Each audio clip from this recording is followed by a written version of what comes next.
انا جات لي هديه من واحده من المتابعين بتوعي، كانت واخده مني اوردر بواقي قماش وبعتت لي هديه وقالت لي انا بعت لك حاجه صغيره كده، دي هديه مني ليكي. انا اول مره يجي لي هديه من حد، حبيت اشارك معاكم وانا فرحانه موت موت موت. بصوا يا جماعه والله العظيم، مش حته ان حد يبعت حاجه، لا، ان انت فاكراني، انت بتحبيني حتى لو حاجه بسيطه خالص.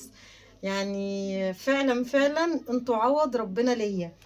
تعالوا نفتحها سوا. طبعا انا عارفه هي فيها ايه، هي من الوادي، وقالت لي عندنا البلح جميل جدا وانا حابه هديكي ببلح. هي كانت واخده مني بواقي قماش وكانت خايفه ومقلقه، فلما القماش راح لها وعجبها لقيتها بتقول لي انا نفسي اهديكي باي حاجه. واحنا عندنا هنا في الوادي البلح، هي في الوادي الجديد، البلح هنا جميل قوي، احلى من اللي بيبقى موجود بره. فانا عايزه ابعتلك، فقلت لها والله ما تكلفي نفسك وما تتعبيش نفسك وكده.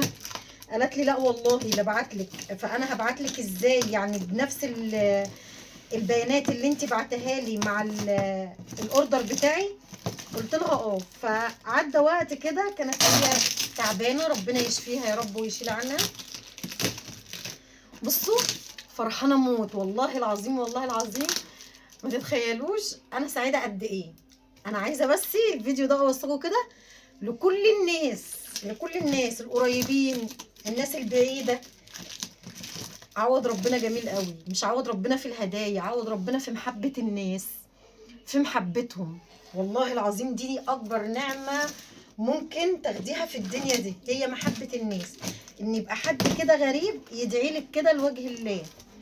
بصوا بجد تسلم ايدك، ويا رب ما نحرمش منك ابدا، ويجعله في ميزان حسناتك والله. يعني بصوا ما شاء الله، بصوا الله اكبر. انا من عشاق البلح ده يا جماعه.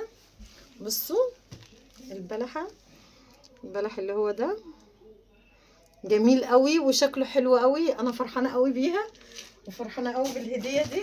والله لو حاجه صغيره بتفرح وبتجبر الخاطر. بابا دايما كان يقول لي الكلمه الطيبه صدقه. حتى لو انت زعلانه من اي حد ما تقوليش حاجه وحشه، اسكتي. بصوا انا مش عارفه انا بقول ايه، هتلاقوني بجيب كلمه من الشرق وكلمه بالغرب. انت اول مره يجيلك هديه؟ لا انا بيجيلي هدايا كتير، بس ان حد غريب، افهموني بقى في النقطه دي، حد غريب لا هو من اهلي ولا هو من اصحابي ولا هو من دمي ولا هو من حد مقرب ليا، مجرد شاشه، مجرد ما هي ما بتشوفني من على شاشه حبتني وحبت ان هي تعبر عن حبها باي حاجه زي دي. والله العظيم بصوا ما تتخيلوش فرحتي قد ايه. هفضل الك كتير كتير كتير كتير في الفيديو ده، مش هتتخيلوا قد ايه. بجد انا بحبكم جدا، وانتوا كنتوا عوض ليا عن اي حد خسرته في الدنيا دي. ومش معنى ان في ناس وحشين بنقابلهم في حياتنا يبقى كل الناس وحشة، بالعكس في ناس كتير قوي حلوة وفي ناس كتير قوي كويسة. بس احنا اللي ما عندناش فن الاختيار في الاصحاب، في الاصدقاء، في حتة زي دي. فربنا يكفينا شر الغدر وشر الخيانة، ويرزقنا دايما يا رب بالناس اللي تحبنا والناس اللي تتكلم عننا بالخير. وربنا يجعلهم كده سبب حلو في حياتنا ويجعلنا سبب حلو في حياتكم. واي حد اخد مني اي حاجه ودعالي دعوه بظهر الغيب، انا كنت عايزه اقول لكم برضو، انا كنت بجيب قماش، كنت في المصنع بجيب قماش، فلقيت قماشه اخف من اللي انا بجيبها.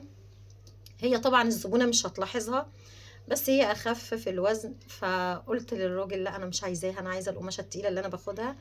فرد ابني قال لي يا ماما دي حلوه وهترمي معاكي قماش كتير اكتر من التاني، يبقى فيها رزق اكتر. قلت له بس مش هيبقى فيها دعوه حلوه، انا عايزه حاجه الناس يدعوا لي من خلالها، عايزه اسمي يفضل عندك، عايزاكي تفضلي تفتكريني بالخير. هتفتكريني بالخير ازاي؟ هتدعي لي ازاي؟ هتحبيني وتتمني ان انت مثلا تاخدي مني شغل تاني ازاي؟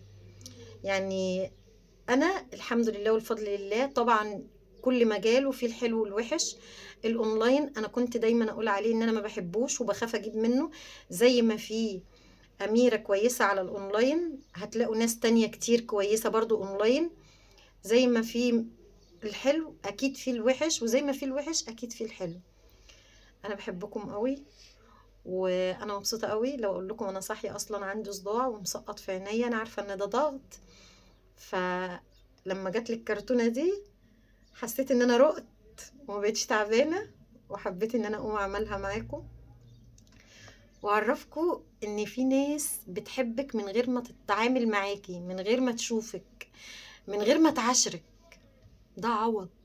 في ناس عشرتك ولمست فيكي الحاجه الكويسه اللي فيكي. كلنا احنا بني ادمين وكلنا فينا اخطاء، بس في ناس الميزه بتتقال ايه يا جماعه؟ الميزات اللي فيهم بتبقى مغطيه على اخطائهم وعلى عيوبهم، وفي ناس عيوبهم بتبقى مغطيه على المميزات اللي فيهم. فان ناس تعاشرك وتطلع خاينه وغداره، وان ناس ما يعاشركيش ويحبوكي ويدعولك عن خلال شاشه، او يحبوا ان هم يهدوكي باي حاجه عندهم، دي بالدنيا وما فيها. ويحسسك ويعرفك ان الدنيا لسه بخير، وفي ناس كويسه، وفي ناس تستاهل كل حاجه حلوه. الخير في امتي لحد يوم القيامه. استنوا بقى فيديوهات تانية كتير، انا رجعت لكم وان شاء الله هتلاقوا حماس وبقوه باذن الله. استودعتكم عند الله الذي لا تضيع ودائعه، والسلام عليكم ورحمه الله وبركاته.